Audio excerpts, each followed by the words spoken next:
¿Existe a día de hoy, actualmente, estamos viviendo un cambio climático? ¿Estamos en un proceso de cambio climático? ¿Estamos? Sí, estamos en un proceso, en una época en la que el calentamiento es más alto que unos periodos anteriores. Pero ¿hasta cuándo hay que tirar? Hay que tener en cuenta que incluso con los, que tenemos datos reales hasta instrumentales, ¿no? Yo he leído que la estación instrumental que más tiempo tiene está en Londres, de finales del siglo XVIII, pero creo que hay otra también en Holanda. Esas instrumentales, que son termómetros muy rudimentarios, dan una línea donde aparecen periodos, oscilaciones de periodos fríos, periodos cálidos. No nos permiten llegar a decir que estamos en una época catastrófica. El problema ha sido cuando hemos tirado hacia atrás hace 2000 años. Está claro que nosotros nos tenemos que mover en el periodo del Holoceno, que es ese periodo después de las glaciaciones. Bien, el periodo cuando salimos terminan estas glaciaciones finales, y hace 20.000 años, el planeta se ha ido calentando. El dióxido de carbono ha ido aumentando. Era 180 hace 18.000 años y ahora estamos sobrepicando los 400. ¿Qué es lo que ocurre? Que el problema es que hay que hacer aproximaciones a eso a través de distintos métodos. Unos son los roscos de los árboles, otros son los cores de hielo.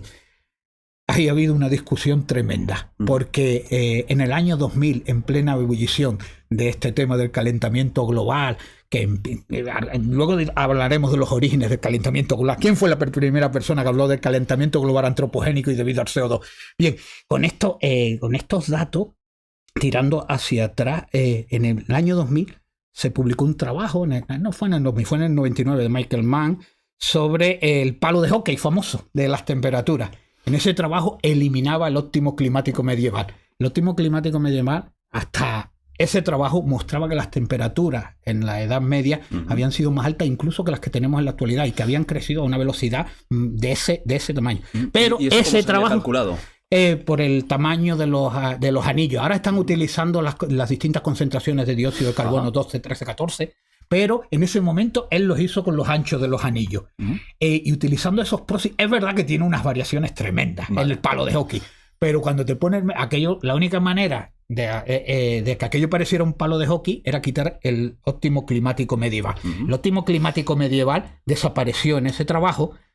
Porque no parecería un palo de hockey, sería otra cosa. Sí, sería como una montañita. Sería un elefante, otra cosa, pero no sería un palo de hockey. ¿No? A él tenía por encargo eliminar el palo de hockey y lo eliminó. Y claro, en estas circunstancias, pues, en base de ese modelo, ahí se ha arrastrado todo lo que es las políticas climáticas que se han decidido a nivel de es decir, gobiernos. Que él lo que decía, lo que había visto, era que en la Edad Media había habido un crecimiento de la temperatura. No, él eliminaba esas temperaturas altas. Pero lo eliminó no porque él no lo vio, sino porque de alguna forma según sus datos de los anillos de los árboles, le indicaban que no. Había otro profesor, McKittrick, de la Universidad de Guelph en Canadá, que le pidió los datos 20.000 veces, no se los daba, porque esos son proxies, miles de proxies, le pedía los datos, no se los daba. Cuando se los dio, descubrió que seguía existiendo el cambio climático, ese óptimo climático medieval. Pero ¿qué justifica que el óptimo climático medieval? Pues que la humanidad siempre ha tenido fases de crecimiento de tecnología intelectual en las épocas cálidas. Imperio romano, luego llega la época oscura, época medieval, luego llegan unas épocas más frías donde se estanca el conocimiento, y ahora ya no, vamos a hablar, ya entran muchos más factores, pero en esa época sí que determinaba la temperatura. ¿Por qué? Porque unas temperaturas altas alargan, incrementan las zonas donde se pueden cultivar, alargan las épocas de crecimiento, quiere decir que el tomate pues crece más gordo, si son americanos en esa época, y esto permite que haya gente que no tenga que dedicarse exclusivamente a la recolección de alimentos, con lo cual las sociedades avanzan de manera abismal. Y es cierto que también se ha determinado científicamente cómo hay sociedades que han desaparecido por cambios climáticos. Los indios Anasazi, los Mesa Verde, los de Pascua, no fue tanto cambio climático, que decían, no, se cargaron las palmeras. Sale en la película Rapa Nui, creo que se llama. Se ha determinado que fue los contactos con los europeos que trajeron enfermedades que diezmaron la población. Pero los Anasazi, Mesa Verde y otros tipos de civilizaciones se extinguieron por cambios climáticos. Yo he estado en Mesa Verde, Arizona, que es un parque nacional, y tenían escarbados en cuevas las viviendas.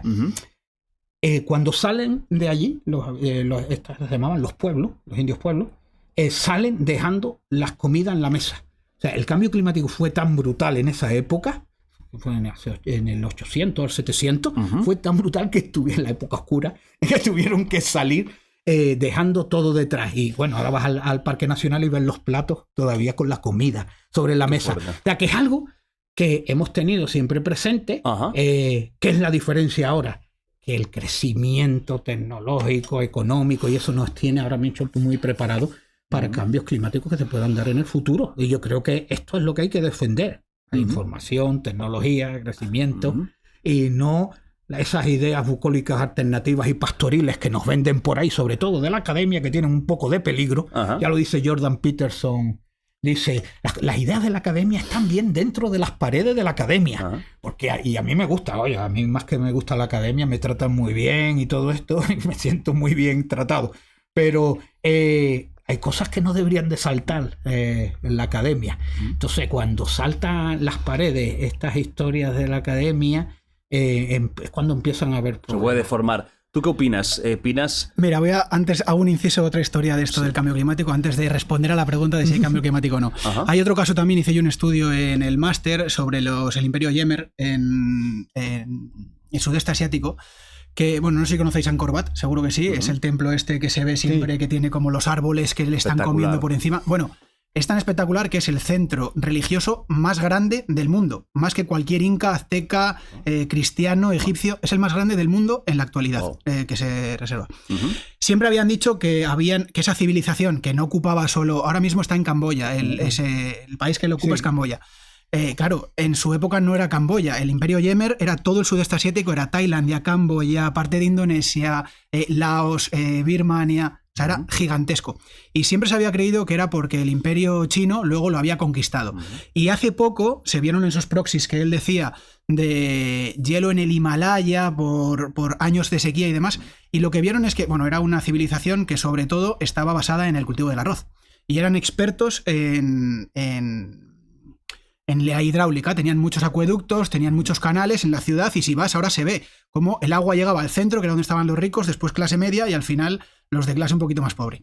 Y se han dado cuenta de que justo los años en los que se debilitó ese imperio, que era en ese momento el más grande del mundo, fue porque tuvieron unos años con monzón muy seco, o sea que no tuvieron lluvia, entonces tuvieron épocas de necesidad, épocas de hambruna. Se ve cómo han ido cortando la entrada de agua, primero a los más pobres, luego a la clase media, para que se le quedaran solo, y luego es eso, con proxies en el Himalaya, que está muy cerca, vieron que esos años había llovido mucho menos, que eran muy secos, con corales, y al final todos los proxies esos, cuando vamos para atrás, no nos permiten cambios pequeños, pero si hay un cambio grande, sí que lo ve. Y ahí hubo un cambio importante. Y al final, ahora mismo se cree que decayó su fuerza del imperio por esos años sin monzón, y por eso fue invadido por el imperio chino, pero no porque fueran más fuertes, sino porque se debilitó. Un detalle técnico del templo este que aparece, esto es técnico, porque se dice que las selvas tropicales, las zonas tropicales, cuando se abandonan por los humanos, rápidamente son ocupadas por la vegetación. Sin embargo, estas no. Cuando se llega allí sí que había matas por aquí y por allá, pero aquello estaba bastante limpio de vegetación. Y se sorprendían, dice, ¿cómo que la selva no se la comió? Que se come en el Amazonas, se comen las carreteras de un día para otro. Y era por la laterización. Ese calor hacía que hubiese mucha evapotranspiración, salía la humedad hacia arriba, y son suelos con mucho hierro, y producieron lo que se llama la laterita. Produjeron una superficie como una concha de hierro por encima que impedía a la vegetación establecerse. Por eso cuando llegaron y lo descubrieron, que fueron, no sé si fueron holandeses o algo, descubrieron aquello y dijeron, ¿qué pasó aquí? Y que no se ha llenado de vegetación. Fue por la laterización de esos suelos. Digo porque lo pongo de ejemplo en clase. En cuanto a la gran pregunta, ¿hay o no cambio climático? Bueno, pues ahora cuando dices que no y se rompe todo.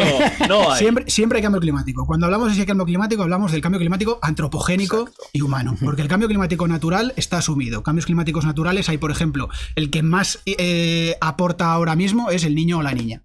Los años que hay niño hace más calor a nivel global. Y de hecho tú, si ves la escala de las temperaturas, va ascendiendo, pero a picos. Y justo los picos en los que se bate récord es los años que hay niño. ¿Y el niño tiene que ver con el humano? No, el niño es un proceso natural. Independiente, es natural. Solo natural, ¿vale? El niño es un proceso que muy rápido, en 30 segundos, que ocurre en el Pacífico ecuatorial, que es que cuando allí se debilitan los alisios, depende del ciclo, pero son 3, 4 o 5 años, hay un niño, se debilitan los alisios, entonces se calienta más la superficie del mar en esa zona y eso hace que suban las temperaturas a nivel global. Los alisios son los vientos. Los alisios, eso es, en esa zona ecuatorial. Normalmente, entre niño y niño, hay niña, que son 3 o 4 años, que los alisios soplan en esa zona, entonces apartan toda ese agua, afloran aguas profundas que son más frías, entonces esa zona superficial está más fría y hace que el planeta normalmente, aunque vayan subiendo las temperaturas, no sea tan alto como el niño. Luego hay a nivel global, esa es la influencia, pero a nivel local, por ejemplo en España, cuando hay niño hace más calor, pero es más húmedo, este año ha sido un poquito más húmedo, cuando hay niña tenemos menos calor, pero tenemos un poquito más de sequía, o cuando hay niña, por ejemplo, dicen que hay más huracanes en el Atlántico. El niño, los volcanes. Hablamos el otro día del famoso volcán Tambora en 1815 o 16, que claro, allí en Indonesia son volcanes que son cientos de veces más grandes que el de La Palma, que es el que vimos aquí. En ese año emitió millones de ceniza, de toneladas de dióxido de carbono, de vapor de agua, e hizo que tuviéramos algo histórico que fue el año sin verano, que en todo el hemisferio norte, en América del Norte y en Europa, en 1816... ese verano hizo muchísimo frío, llovió mucho, no hacía sol, lluvia, de hecho heló y nevó en Europa y en América del Norte. Entonces hubo mucha hambruna y de ahí, bueno, hubo muchos cambios en todos los aspectos sociales. Por ejemplo, se dice que se empezó a inventar la bici porque como no había avena no daban de comer a los caballos y que los primeros diseños de la protobici salió ahí. Por ejemplo, vemos en los cuadros de Turner, de William Turner, esos atardeceres plomizos que son preciosos, y luego en la literatura se supone que empezó ahí el romanticismo. Se dice que siempre iban unos cuantos intelectuales a Suiza a un lago que tenían y se pasaban el verano un poco de fiesta, bañándose, no sé qué, y ese verano no pudieron porque llovía, hacía frío, y uno de ellos era Lord Byron y dijo, bueno, vamos a hacer aquí pues un concurso de cuentos que sean un poquito de terror. Entonces ahí estaba Mary Shelley, que hizo Frankenstein.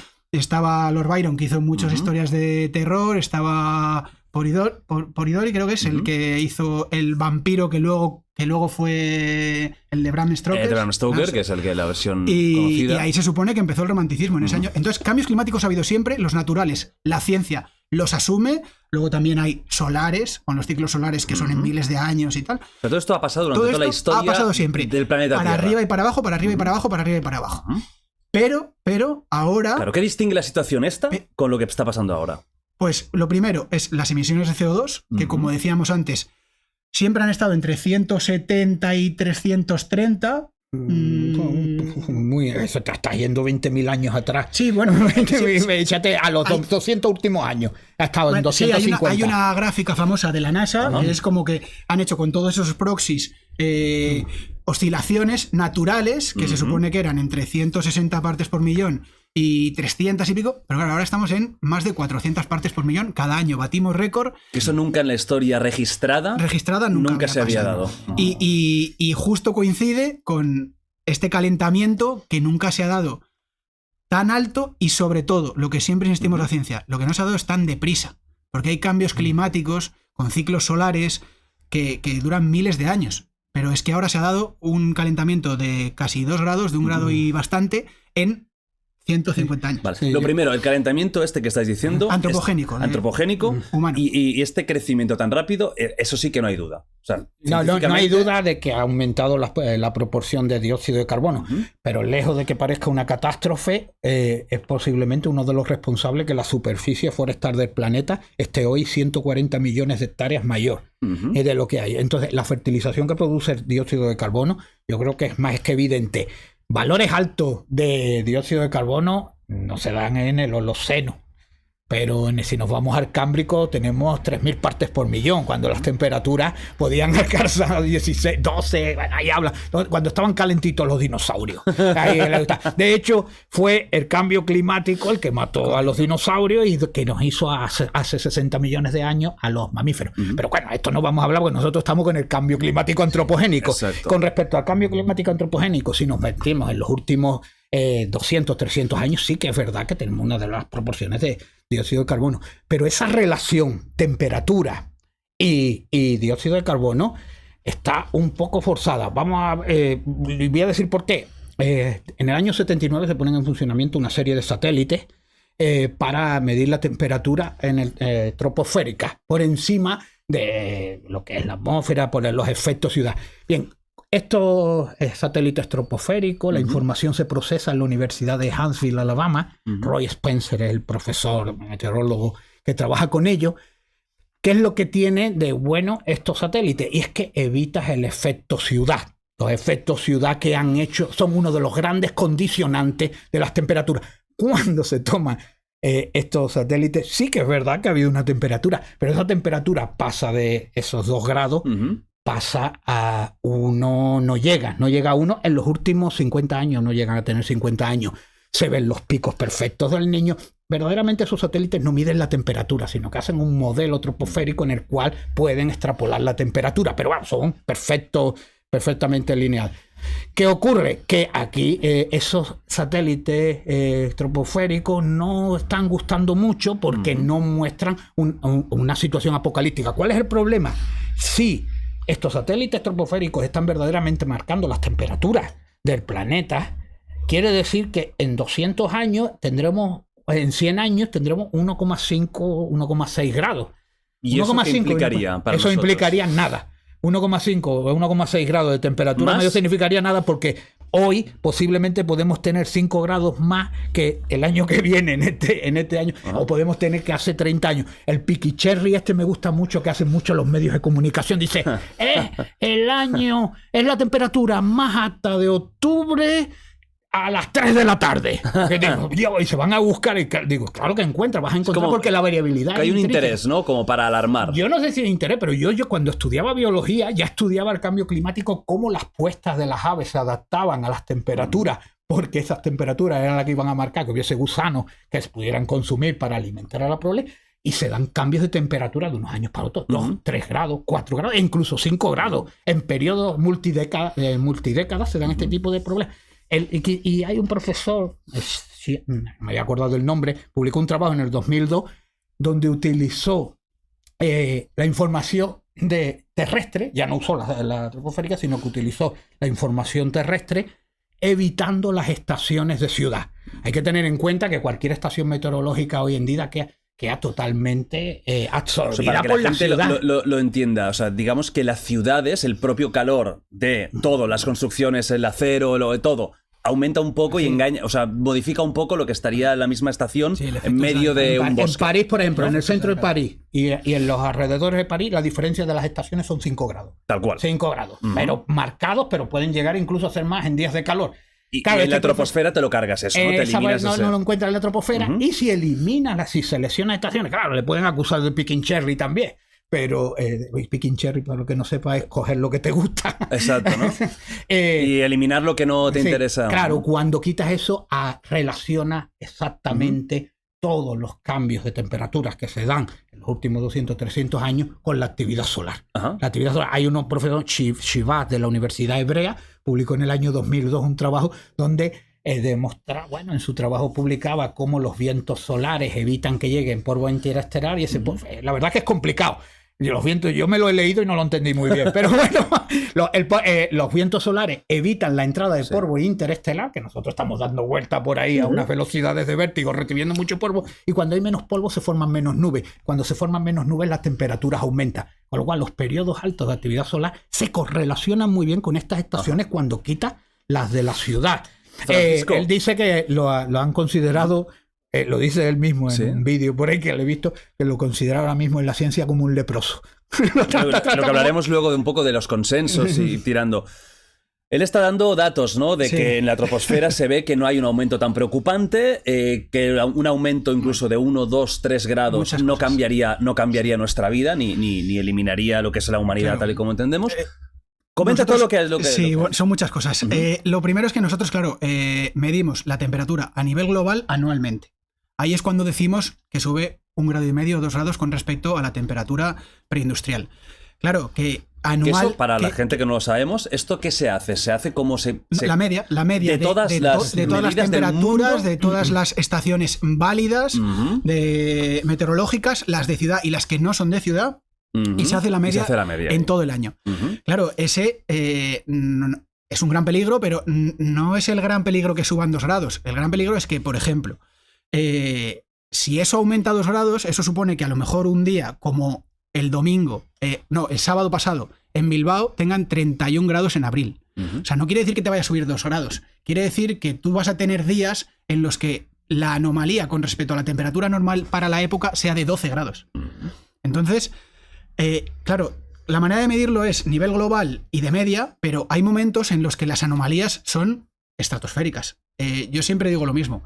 Hay mucho cuñado por ahí que dice, yo tengo 60 años y yo he vivido en Córdoba y todos los años hay días de más de 40 grados. Le digo, tienes toda la razón, pero cuando tú tenías 10 o 20 años, tenías 2 días de 40 grados al año y cada 3 años un día pasabais de 45.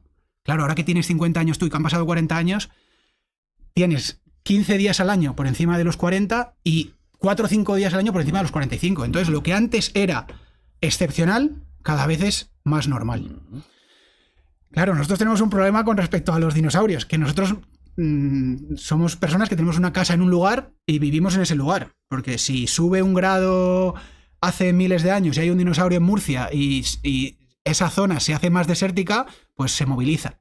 Pero yo si tengo una casa en Murcia y cada vez tengo más veces en verano 40 y tantos grados, me está afectando a mi vida. Entonces yo hay más posibilidades de que tenga un golpe de calor. Cuando yo sea mayor tendré más dificultades. Y de hecho, España es un país súper turístico y es un sector que es una base de nuestro país, de la economía. Y hace poco vi un estudio de un banco muy famoso, no voy a decir el nombre, catalán, que hacía el estudio con los datáfonos. Y veía que en los últimos años, con los pagos... Bueno, primero solo se fijaba en la gente que estaba de vacaciones. Era personas que eran de fuera de España o los españoles, pero discriminaba, por ejemplo, al valenciano. Como siempre hacía sus gastos en Murcia, solo marcaba sus gastos que hacía en Málaga, ¿vale? Para que fuera turístico. Entonces, vio que en el Mediterráneo, en los días que teníamos condiciones de ola de calor, que tiene que tener unas características para que sea ola de calor, había menos gasto por los datáfonos. Entonces, en esos días, el gasto en turismo estaba bajando, mientras que, por ejemplo, en el Cantábrico, que es un clima más suave, cada año sube más. Se está como distribuyendo, ¿no? Entonces tú dices, bueno, que suba 1 grado no es para tanto. El problema no es que suba 1 grado, es que todo esto es variable, es un círculo que encima está en equilibrio. Entonces, que suba 2 grados en global a lo mejor quiere decir que en un punto, un día, ha subido 12 o 14. Y lo que le da mucho miedo también a la ciencia es que es un equilibrio tan perfecto que hay algunos puntos en los que no somos capaces de modelizar y que pueden ser los puntos de no retorno que llaman los tipping points estos. Que no sabemos qué puede pasar si, por ejemplo, se descongela el hielo marino. O sea, ahora, por ejemplo, hay meses del año en que está en máximos y meses que está en mínimos. A lo mejor los modelos, dentro de 10 años, si esto no para, o dentro de 15, llega un momento en que en verano no hay hielo. Entonces, eso puede ser un punto de no retorno porque no sabemos, la ciencia no sabe cómo luego se repondría ese hielo. No lo sabe, entonces simplemente... ¿Estás de acuerdo? No, me parece curioso que saque el Ártico ahora a colación. Sí, ¿Por qué? Sí, porque ahora fluctúa, hay máximos y mínimos, pero que entonces ahora no está en momento, ha sido el invierno y no está en momento de mínimos, obviamente. Estará en mínimos hoy en verano. Ayer adquirió el máximo. Claro, de hielo. Eso es. Ayer. Pero la ciencia ve ahí un punto que no sabe cómo se comportaría el planeta. Y luego hay otro... ¿Pero hay peligro de que se deshiele? Él está comentando que sí, pero ahora va a puntualizar. Y ya termino. Hay otros puntos, por ejemplo, hablan de la deforestación o del permafrost, que si se libera todo el CO2. El permafrost es toda esa zona que está en Siberia, que está congelada, que no es nieve, pero que está congelado y que dentro tiene CO2. Si se descongela, pues ese CO2 se suelta a la atmósfera y puede producir un aumento de gases, de efecto invernadero. O luego, por ejemplo, estos días ha habido una ralentización muy fuerte de las corrientes marinas. Las corrientes marinas, las grandes corrientes marinas, es como un edificio de comunidad de vecinos que tiene una cañería de agua fría y una cañería de agua caliente. La cañería de agua fría va más profunda y la de agua caliente va más superficial. van desde el Pacífico, pasan por el sur de Australia, entran en el Índico, por el sur de África, suben por el Atlántico y bajan.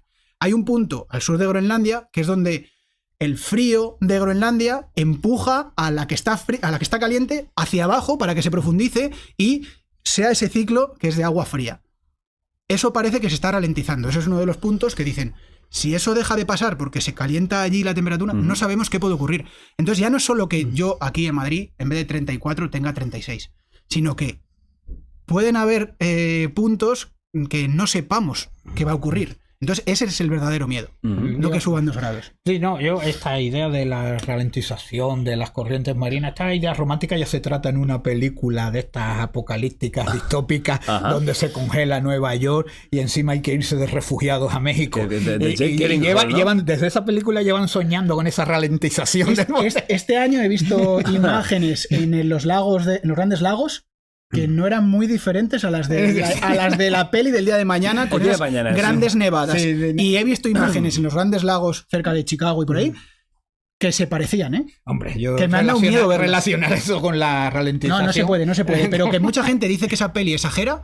Y yo, imágenes que me recuerdan a esa peli, ya las he visto, son reales. Sí, bueno, y con respecto al hielo ártico, se lleva prediciendo que se va a derretir todo el hielo ártico. Es una de las cosas que más se escucha, pero es que llevo escuchando eso. Bueno, Obama lo dijo en el 2012, Al Gore lo dijo en el 2013, Sierra Club, un grupo ecologista americano, lo dijo en el 2014, científicos españoles, pero como he dicho antes, no de los que te encuentran en una taberna con mosca y vino barato, sino de gran renombre, diciendo, daban dataciones. El 2018 no habrá hielo en el Ártico. Hielo en el Ártico. ¿Cuál es la realidad del hielo en el Ártico? Yo voy a dar un ejemplo que es verdad que los ejemplos estos puntuales no, pero orientan. Yo estaba viendo la televisión hace unos años, no sé, que tienen programas de estos shows para atraer a la gente, donde estaba, voy a decir el nombre, porque ya tenía a la presidenta, el programa no me acuerdo, pero lleva a la presidenta del Banco Santander, a Ana Botín. Ana Botín la llevaban a Groenlandia.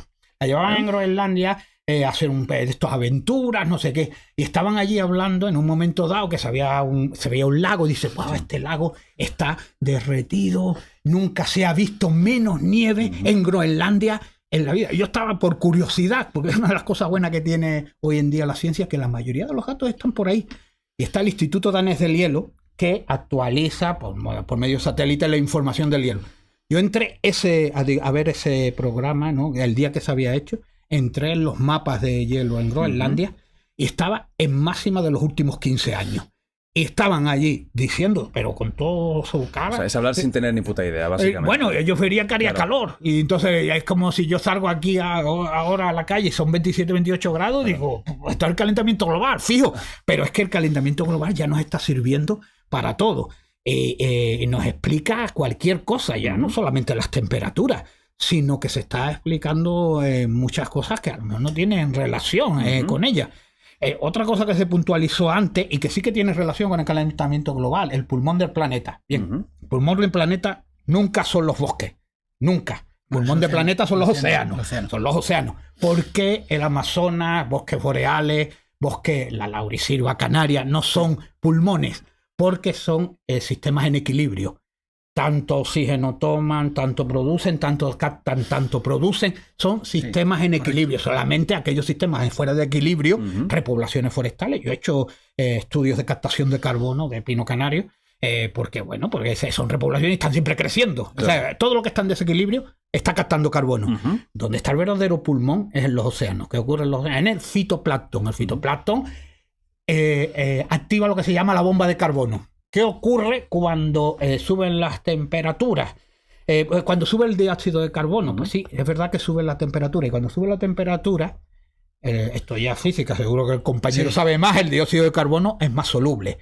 Y la concentración de dióxido de carbono en la atmósfera y en el agua es un fenómeno físico. Concentración aquí, temperatura, entro, salgo. ¿Qué es lo que hace que se elimine ese carbono? Pues cuanto más carbono está entrando, más se activa, porque es uno de los elementos limitantes de la producción, la fotosíntesis por parte del fitoplancton. Capta ese carbono, forma materia orgánica y activa lo que se llama la bomba de carbono. Y empieza a bombear materia orgánica hacia los fondos, donde se podrán remover de esos fondos en épocas geológicas. Esta es una de las grandes cosas que decían, que por qué la temperatura del planeta no aumenta tanto si el dióxido de carbono. Y es porque a lo mejor estamos valorando esas capacidades de equilibrio que tiene el propio planeta. Cuanto más bombea el carbono hacia el fondo, más está eliminando carbono. De hecho, no sé si habían nacido ustedes, pero yo cuando estaba estudiando biología, había una teoría que era la fertilización de los océanos. El elemento limitante de los océanos es el hierro. Entonces se planteaba fertilizar los océanos para que el fitoplancton creciera más y captara más carbono y lo arrastrara hacia el fondo. Obviamente era tan de ciencia ficción como la ralentización de las corrientes marinas y de estas películas. Pero sí que es verdad que ¿cuál es el problema de muchas de estas cosas que se están planteando? Que son cosas que funcionan perfectamente en una placa de Petri. Yo monto una placa de Petri y ahí, como tengo todo bajo control, me está funcionando. Cuando salimos en ecología, cuando trabajamos, posiblemente sea una de las ramas diferentes a otras, que lo primero que asumimos es el aspecto dinámico de los ecosistemas, que no son iguales de un día para otro. Y otro de los aspectos que vamos a asumir dentro de la ecología es que no cambian, que se pueden modificar y que no controlamos todas las variables. Por eso en ecología solemos ser muy delicados o trabajar mucho lo que son los modelos para eliminar ruido y aislar el factor. O sea, ¿tú crees que al final lo que estamos simplificando, ¿no? O lo que la gente le está llegando es el ser humano en los últimos años, a causa de los coches, a causa de las fábricas, a causa de nuestra tecnología, estamos explotando al planeta? Ha simplificado a un factor, el dióxido de carbono. Exacto. Todo eso es lo que estamos escuchando. Un problema complejo se resume en un elemento, el dióxido de carbono. Ya lo decía, se la atribuía a Max Planck, ¿no? Dice, todo problema complejo tiene una solución sencilla, generalmente errónea. ¿Tú crees que esta afirmación que se hace es la correcta? Antes de nada, un inciso. Claro, hablamos de máximos y de mínimos. Por eso tenemos que utilizar la temperatura global media, ¿no? Media. Porque dentro de eso hay máximos y mínimos. España se calienta y tenemos más calor que hace 40 años y aún así hemos tenido Filomena. Entonces, hay que utilizar la media por eso, porque siempre hay... La gente dice, si tenemos calentamiento global, ¿cómo puede hacer frío? Pues ¿no? Hizo frío y récord, de hecho. O lluvias, récord también. En cuanto a los sistemas complejos, claro, es lo que hablábamos antes. Hay que tener en cuenta la atmósfera, la cantidad de agua y de vapor de agua que hay en la atmósfera, la temperatura del mar, la salinidad del mar, el tamaño del hielo marino, la temperatura del hielo marino, el tamaño de la tierra, o sea, los modelos es algo muy complicado que en sus orígenes solo tenían atmósfera, luego han ido tal, y es lo que decíamos. ¿Cómo se hace? Bueno, el proceso, si quieres hablamos del proceso de cómo se calienta el planeta por el CO2 y lo sabemos y es muy sencillo. Es el Sol emite radiación de onda corta que entra en nuestra atmósfera. Calienta la superficie de la Tierra y la Tierra devuelve calor que es de longitud de onda corta. Perdón, larga. Entonces, esa longitud de onda larga debería salir de nuestro planeta en una cantidad más o menos parecida con algo que se quede. Y ahora lo que se está viendo con los satélites que se pusieron en los 70 es que sigue llegando la misma radiación del Sol más o menos, porque el Sol es una estrella tipo G que está en un momento muy estable y habrá cambios en el Sol, pero será dentro de miles de años. Entonces, la variabilidad en realidad no nos afecta tanto y nos llega más o menos la misma energía, más o menos. Lo que hemos visto es que ahora esa onda larga ya no sale. La que emite la Tierra, la que devuelve en forma de calor, no sale. Y es que la está absorbiendo todo ese CO2. Entonces hay un desequilibrio de lo que entra con lo que sale. Ese es el proceso físico por el que se calienta. Invernadero y... como hacen los invernaderos. De ahí su nombre. Entra más, pero no sale.